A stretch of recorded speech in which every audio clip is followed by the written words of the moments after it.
तो चलिए आज वर्ल्ड इकोनॉमिक फोरम की एक ऐसी रिपोर्ट पर नजर डालते हैं जो सिर्फ नंबर्स की कहानी नहीं बल्कि एक तरह से हमारे फ्यूचर का आईना है। यह है इनकी 20th सालाना ग्लोबल रिस्क्स रिपोर्ट और यह उन बड़े चैलेंजेस के बारे में बताती है जो आने वाले सालों में हमारी दुनिया का नक्शा बदल सकते हैं। और हाँ, ये कोई ऐसी वैसी रिपोर्ट नहीं है। इसको तैयार करने के लिए दुनिया भर के लगभग 900 एक्सपर्ट्स और गेट दिस 11,000 बिजनेस लीडर्स से पूछा गया है। तो ये जो तस्वीर पेश करती है ना, वो काफी आंखें खोल देने वाली है। चलिए देखते हैं कि इसमें आखिर है क्या। तो आते हैं पहले सेक्शन की तरफ। देखिए, रिपोर्ट का जो ओवरऑल मूड है ना, वो काफी सीरियस है। ऐसा लग रहा है जैसे कि ग्लोबल अनसर्टेनिटी यानी बेयकीनी का एक तूफान सा बन रहा है और वो हमसे ज्यादा दूर नहीं। अच्छा, यहां एक बहुत दिलचस्प चीज है। रिपोर्ट कंपेयर करती है कि अगले 2 साल कैसे होंगे और अगले 10 साल कैसे होंगे। तो अगले 2 साल के लिए एक्सपर्ट्स का मानना है कि हालात अनसेटल्ड यानी थोड़े बेकरार रहेंगे। लेकिन जब हम 10 साल आगे की बात करते हैं तो मंजर एकदम स्टॉर्मी यानी तूफानी हो जाता है। मतलब लॉन्ग टर्म फ्यूचर को लेकर लोग कहीं ज्यादा परेशान हैं। तो फिर वो फौरी खतरे हैं क्या जिनको लेकर एक्सपर्ट्स 2025 के लिए सबसे ज्यादा फिक्रमंद है? मतलब आखिर इस साल हमें किन बड़े मसलों का सामना करना पड़ सकता है?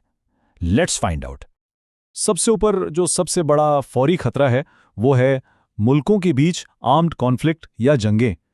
सोचिएगा जरा, जिन लोगों से सर्वे किया गया उनमें से 33% का कहना था कि यही वो रिस्क है जो इस साल एक बड़ा ग्लोबल क्राइसिस ला सकता है। और ये जाहिर है आजकल दुनिया भर में जो पॉलिटिकल टेंशन चल रही है उसको रिफ्लेक्ट करता है। और ये चीज वाकई माइंड ब्लोइंग है कि वक्त के साथ रिस्क की शक्ल कैसे बदल जाती है। देखें, अगले 2 साल में तो हर तरह के खतरे हैं। जंगें, मिस इन्फॉर्मेशन, मौसम की शदीद तब्दीली, एक पूरा मिक्स है। लेकिन जब हम 10 साल आगे का सोचते हैं तो पूरी तस्वीर पे सिर्फ एनवायरमेंटल यानी माहौलियाती खतरात हावी हो जाते हैं।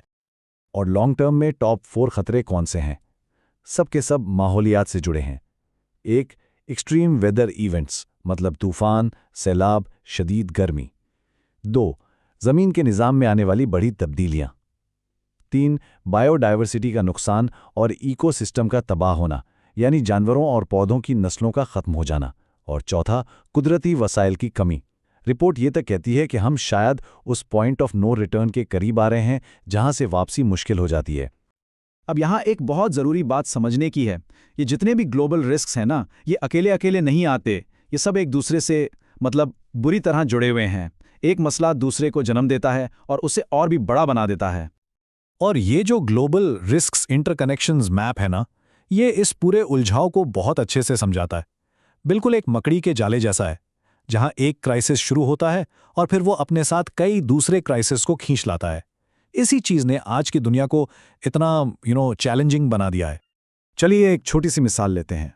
मिस इन्फॉर्मेशन यानी झूठी खबरें, ये सोसाइटी के अंदर फूट डालती हैं, लोगों को ग्रुप्स में बांट देती हैं, फिर इसी से पोलराइजेशन बढ़ती है और आखिर में यही चीज कॉन्फ्लिक्ट या झगड़ों की आग को हवा देती है।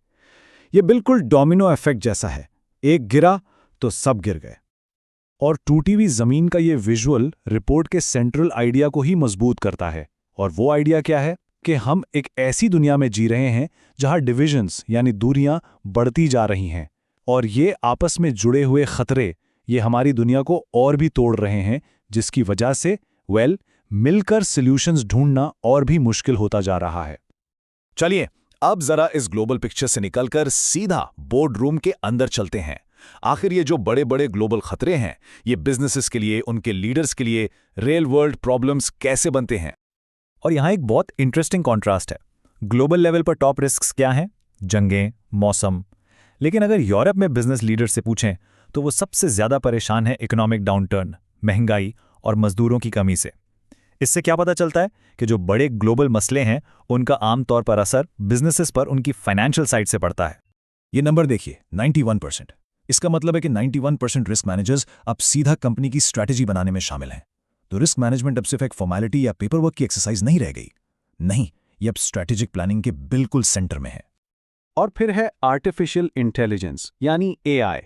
टेक्नोलॉजी इतनी तेजी से आगे बढ़ रही है कि 43% प्रोफेशनल्स ये समझते हैं कि एआई के इस्तेमाल पर मैनेजमेंट की तरफ से उतनी तवज्जो नहीं दी जा रही जितनी देनी चाहिए। ये अपने आप में एक नया और बढ़ता हुआ रिस्क है। और ये आंखें खोल देने वाला डेटा है। 53%। इतने रिस्क मैनेजर्स का कहना है कि आने वाले टाइम में उनकी कुछ बिजनेस एक्टिविटीज अनइंश्योरेबल हो जाएंगी। मतलब ये कि क्लाइमेट चेंज और साइबर अटैक जैसे खतरे इतने बढ़ जाएंगे कि कोई इंश्योरेंस कंपनी उनका रिस्क लेने को ही तैयार नहीं होगी। तो इतने सारे रिस्क्स हैं, लेकिन इसका सोल्यूशन क्या है? अब बात करते हैं कि कंपनीज और ऑर्गेनाइजेशंस इससे निपटने के लिए क्या कर रही हैं, मतलब वो रेजिलियंस कैसे बिल्ड कर रही हैं। सबसे पहले तो रेजिलियंस यानी मुश्किल हालात का सामना करने की सलाहियत, इसका मतलब ही बदल गया है। अब ये सिर्फ इस बारे में नहीं कि कंपनी के पास कितना पैसा है या उनकी साइबर सिक्योरिटी कितनी अच्छी है। नहीं, अब रेजिलियंस का मतलब है कि बिजनेस का मॉडल कितना फिट है और उनका गवर्नेंस सिस्टम कितना मजबूत है। तो इस टूटी हुई दुनिया में सर्वाइव करने के लिए 5 जरूरी स्टेप्स बताए गए हैं। नंबर 1, अपनी सप्लाई चेन में कमजोर कड़ियों को पहचानें। Number 2, just in case strategies अपनाएं, मतलब हर चीज आखिरी मिनट पर मंगवाने के बजाय इमरजेंसी के लिए तैयार रहें।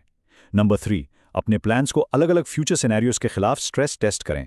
नंबर 4, सही वक्त पर सही इंफॉर्मेशन के लिए एआई का फायदा उठाएं। और सबसे आखिर में नंबर 5, अपने स्टेक होल्डर्स यानी जिनका भी आपके बिजनेस से कोई वास्ता है उनके साथ ट्रस्ट बिल्ड करें। ये 5 चीजें अब ऑप्शन नहीं, जरूरत बन चुकी हैं।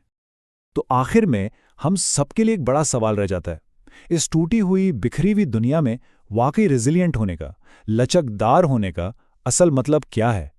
और ये सवाल सिर्फ बड़ी बड़ी कंपनियों के लिए नहीं, ये हम सबके लिए है।